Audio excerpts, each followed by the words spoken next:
Welcome! In this video, we will learn how to convert, also called cast, between common Python data types. We will compare implicit conversion and explicit conversion, and finish with a clean, quick reference. First, implicit conversion. When you add an integer and a float, Python automatically promotes the integer to a float to keep precision. Here, 5 plus 2.3 becomes 7.3, and the result is a float. Now, explicit conversion with functions. Converting a float to an integer drops the fractional part. Converting an integer to a float adds a decimal point. Next, number to string.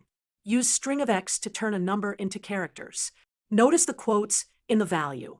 For string to number, int of s parses whole numbers and float of s parses decimals. This string 123 becomes the integer 123.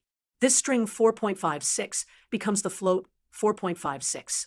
If a string contains invalid characters like 12a, the conversion raises a value error, so handle it with try except.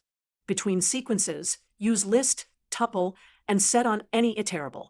A tuple to list just changes the container.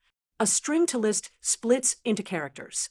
A list to set removes duplicates. A set to tuple creates an ordered tuple, but order is not guaranteed.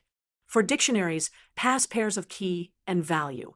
Here we convert a list of pairs into a dictionary with keys A and B. 3 quick tips. Check types with type of X.